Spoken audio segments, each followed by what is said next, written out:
Hello friends, how are you today? I hope you're doing well. The lighting is pretty crappy. Anyway, I wanted to come to you today to talk to you about marriage and family.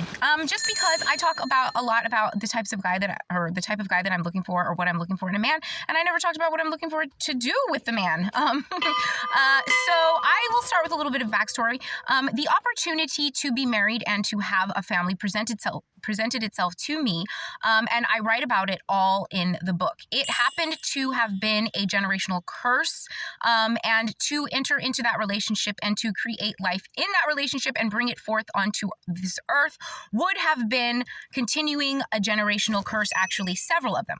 I did not accept, obviously, the offer, and it is dramatic and quite interesting, and you can read all about it in the book, and I am very, very grateful that I did not. That is not the only time that I have declined the wrong man for the sake of the greater good.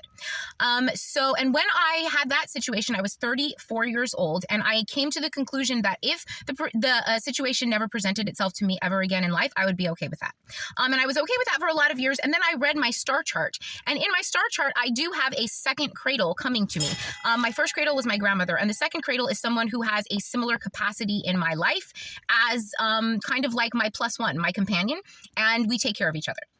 So I'm very excited about that. I will find that at some point. When it comes to marriage, there's parts of marriage that I'm really very into, and then there's other parts that I'm not. The parts that I'm into are the loyalty, the companionship, the camaraderie, the long-term committed relationship, the love, and then the growing and the learning and the living with somebody. I like the idea of committing yourself to a single person, and then come what may, through thick and thin, through sickness and health and all of that, staying committed to that person, working, growing, living, loving, what's the word? Losing, like all of it, everything that you do, the good, the bad, all of it, falling down, all of it, you do it with that person. And then you always come back together with that person. And that is beautiful. I love that. The part that I'm not really interested in is the paperwork, the justice of the peace part, the part where there's like assets and stupid ass shit like that. The earthly part is just not for me. I feel like the love is the most important thing. And then everything else comes after that. And then you do that as a unit, as a team. And then it's not as distasteful. And then as far as like a marriage is concerned, like a literal, like physical wedding, I don't like the idea of like walking down an aisle and having a bunch of people stare at me or anything like that. But I do like the idea of a party that lasts until the next day or several days. I love that. I've seen like different cultures have weddings that last like well into the night, go into the morning, go into the next day. I'm of those cultures. I like that. I want that. I love that. The ceremony, that's a little bit ritualistic for me, but I do like the idea of professing my love in an official way to the person that I do love, but maybe privately. And then as far as family is concerned, I am really not a people person. So when it comes to a spouse and or children, I've always been of the thing where I want the husband, I want the spouse, and then I want to let nature take its course. I've never been a person who wanted to like force a life into this world, anything. And truthfully, my favorite part of child rearing would definitely be babies, because I love babies. And I have had a baby-sized dog. If you see, there she is. Boo! Oh, there's the little ones. This is a baby-sized dog. A baby-sized dog. And not only has she been a baby-sized dog, but she has been in my pouch like a kangaroo and a joey for 12 years. So, I mean, never in a human being could I get a baby-sized person. The idea of the whole thing, I'm like a marsupial mom. I think that's what they're called. And I love the idea of a little one in a little pouch. And I've gotten very, very much a lot of satisfaction out of having a baby-sized dog, an infant-sized dog for all of these years. And she has grown to the age of 12, but she's still a little baby and she still goes in the pouch. That is heaven. That's heaven. Because once your own little baby human starts walking, that's it. They're gone.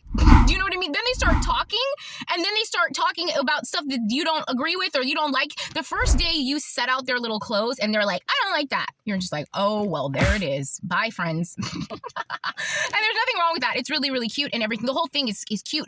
Only if you love the person. You have to be so in love with your spouse, your partner, not just your spouse, not just somebody that you chose to be your spouse. This needs to be your life, your partner, When you create a life with another human being, you have to look at that human being as if you want to crawl inside of them and live in there forever, as if you want to become one. Because when you look at your child or children or whatever it is, you are going to see glimpses of your former lover, if that's all it is, or a fling, or somebody that you didn't really like, or somebody that you were just there for the money, or you were just there for the place to live. You don't want that. You want to look at the life that you're created and see magic.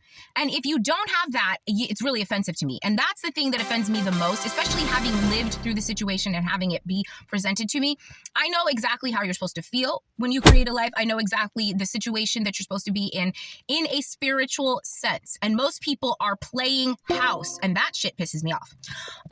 But anyway, as not a people person, and as a spiritual being, and as a complete human being, and as a person who is just really fascinated by this human experience, overall, I don't feel like this world is a good enough place for my offspring personally. Now, that is been for a long time, and that is why I have done so much work to try and make this entire world a better place. Because if I was going to bring a child here, it's going to be a better place. I'm not going to bring a child into this shithole. I think anybody who has, no offense to you if you have, but you're